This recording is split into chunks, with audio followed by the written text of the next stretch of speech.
Comment ça marche le crédit d'impôt pour le maintien à domicile? Je sais pas trop pour vos impôts, mais votre pression est du tonnerre, Madame Fortin. Pour vos questions sur les impôts, à Revenu Québec, on est les mieux placés pour vous répondre. Visitez justepourtous.ca. Un message de Revenu Québec. Ah, du tonnerre. C'est positif, hein? Ah, puis savez-vous si j'ai droit à un crédit d'impôt pour les frais de garderie de mon enfant? Je sais pas trop pour vos impôts, mais je pense que nos fils ont échangé leur sac. Pour vos questions sur les impôts, à Revenu Québec, on est les mieux placés pour vous répondre. Visitez justepourtous.ca. Un message de Revenu Québec. Ah, ben j'ai pas de fils, moi, madame. Dernière chose, les crédits d'impôt auxquels j'ai le droit cette année, ça ressemble à quoi? Je sais pas trop pour vos impôts, mais pouvez-vous arrêter de parler, s'il vous plaît? Pour vos questions sur les impôts, à Revenu Québec, on est les mieux placés pour vous répondre. Visitez justepourtous.ca. Un message de Revenu Québec. Oh, excusez-moi.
Oui, je me présente, je suis le lieutenant-colonel Nicolas Lucianovichuk, commandant du 12e régiment blindé du Canada.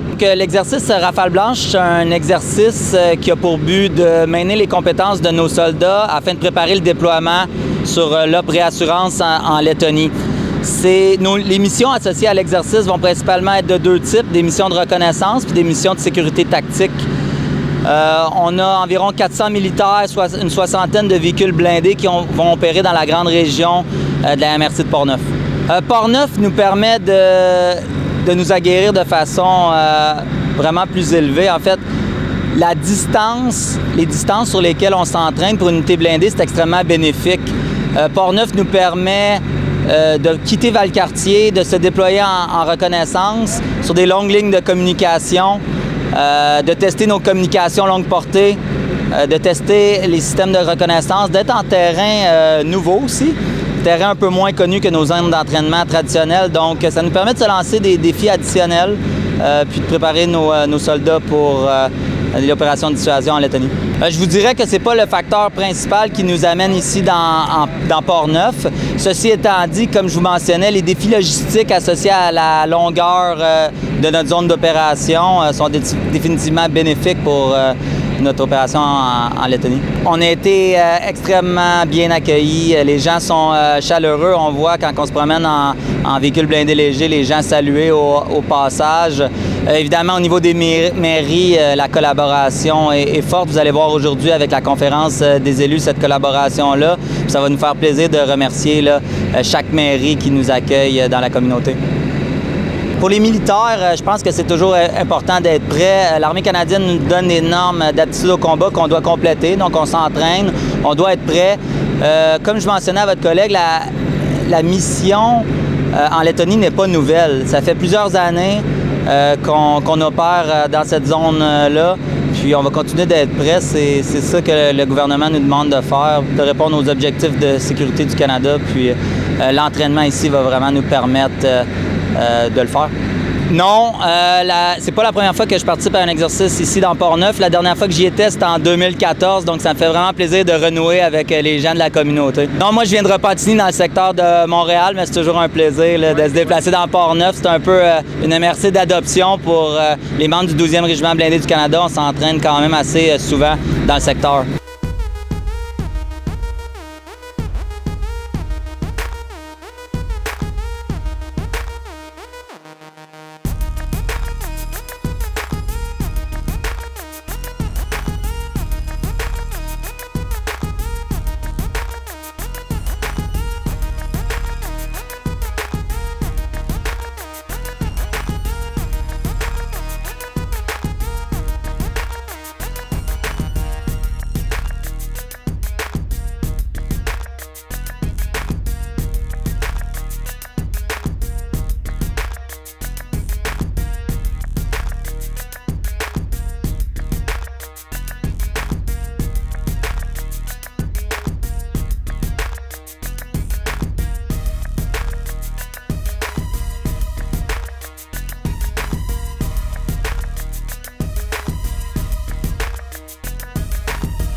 Ici, lorsqu'on s'entraîne pour se préparer pour des opérations outre-mer, c'est une portion du mandat de la 5e brigade, une grosse portion du mandat de la 5e brigade qu'on accompagne. Il y a aussi les opérations nationales dans lesquelles on est impliqué, la dernière étant l'opération Lentus pour les feux de forêt cet été, où la 5e brigade a eu une large part au Québec de militaires qui ont contribué.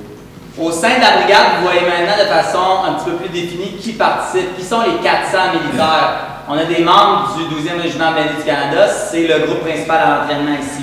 Mais vous n'avez pas seulement des membres du corps blindé ici présents, vous avez aussi des membres de l'escadron des transmissions, vous avez des membres du 1er bataillon royal 22e régiment, ainsi que des membres qui est l'infanterie, ainsi que des membres du 5e ambulance de campagne, ou médecins, infirmiers en campagne qui sont présents dans le cadre de l'exercice. Prochaine. Si on regarde plus spécifiquement le 12e régiment blindé du Canada, c'est quoi le 12e régiment blindé du Canada? On a 3 escadrons d'environ 100 personnes. Un escadron de 100 personnes, ça c'est nos forces, plus ou moins, si je peux l'exprimer ainsi, combattantes.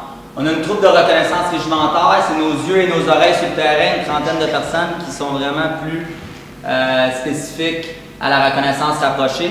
Puis on a un escadron de commandement et service, une centaine de personnes environ, qui font toute la logistique de notre unité. Donc vous voyez, pour un total de 453 militaires, la particularité présentement, puisqu'on est en préparation pour la Lettonie, c'est qu'on a un mix de réguliers et réservistes.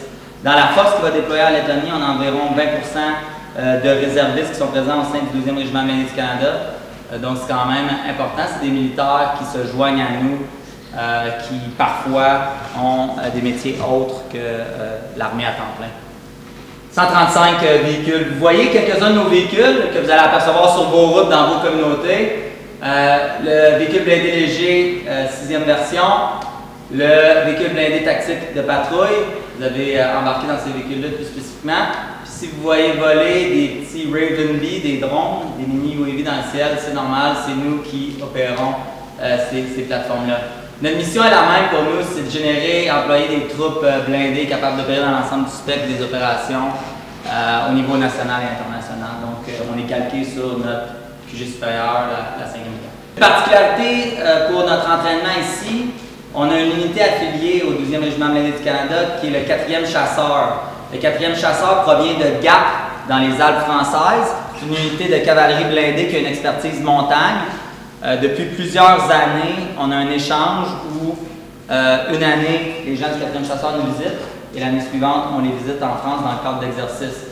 Eux, ce qu'ils recherchent principalement, c'est d'opérer par temps froid en campagne, ainsi que tout ce qui est l'expertise de cavalerie, les tactiques, techniques et procédures de cavalerie canadienne, de blindés canadiens, et qui sont intéressés d'apprendre. Vous allez surtout les voir opérer au nord, dans le secteur de Rivière-à-Pierre, c'est là qu'ils sont présentement. Donc ne vous surprenez pas si vous voyez des uniformes un peu différents des nôtres. Les membres du 4e chasseur sont là.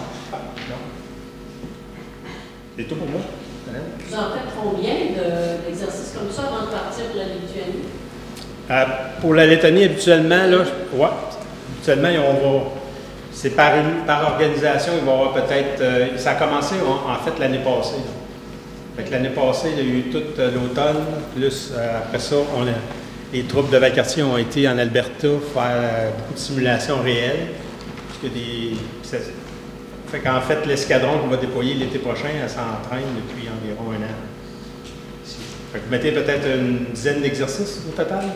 Tu sais, si on prend plus tous les cours qu'il faut qualifier des conducteurs, il faut qualifier des tireurs, qualifier des gens. Fait qu'il y a beaucoup on appelle ça l'instruction individuelle, ou des cours individuels. Ensuite, quand tout le monde a toutes les qualifications, ils peuvent conduire, tout le monde est sécuritaire, on met ça en petits groupes, comme ici une troupe, c'est-à-dire 4 véhicules, une vingtaine de personnes, ils apprennent à travailler ensemble. Puis après ça, on prend ce petit groupe-là et on le met dans l'escadron, parce que là, c'est à peu près 100 personnes.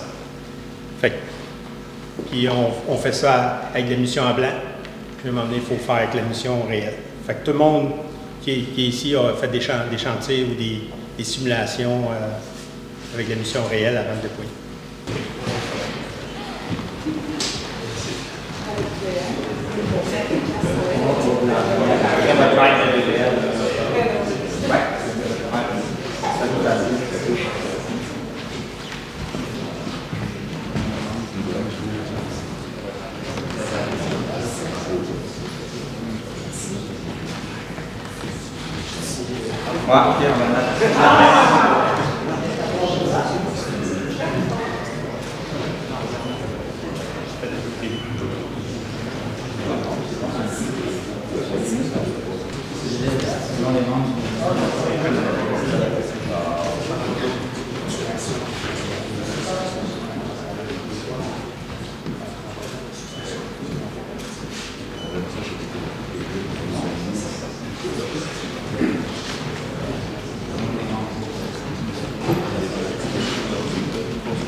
On a une petite plaque aussi pour monsieur le préfet. Et merci de Portneuf de nous avoir accueillis. Désolé.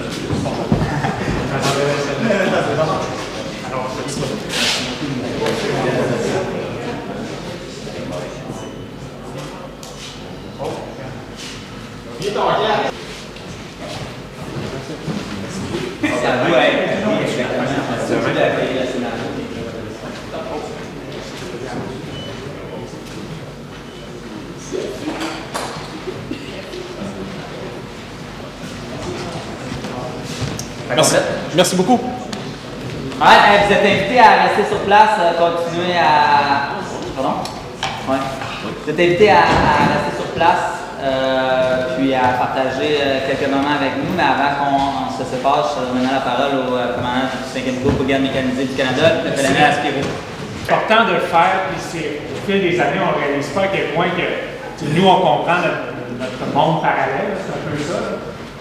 Notre monde à nous, ce qu'on fait tous les jours, puis qu'est-ce qu'on... On tente de l'expliquer, mais c'est notre responsabilité d'éduquer les gens avec qui on travaille.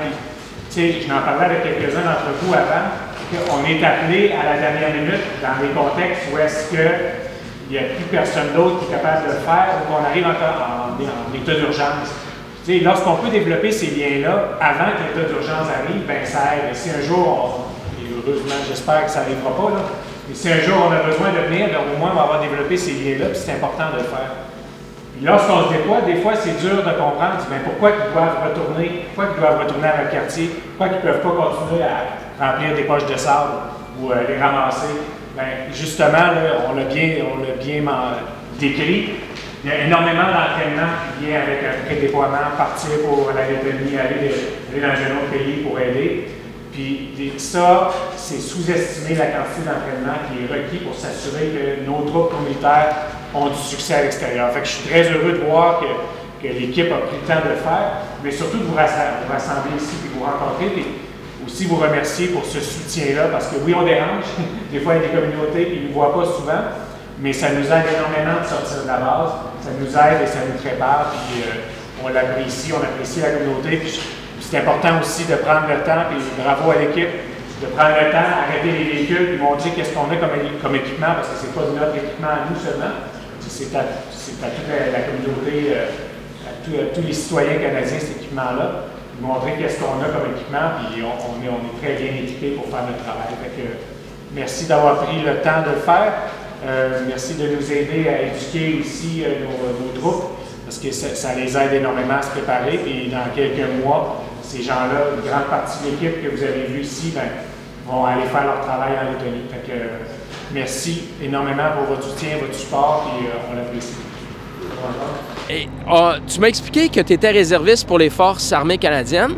J'aimerais ça que tu m'expliques un peu pourquoi on choisit d'être réserviste pour les Forces armées. Dans le fond, écoute, C'était une aventure au début, tu sais, quand je suis rentré, j'étais très jeune, j'avais 17 ans, 16-17 ans, là. Puis ça, c'était dans les années 2007-2006. Puis dans le fond, je voulais un défi.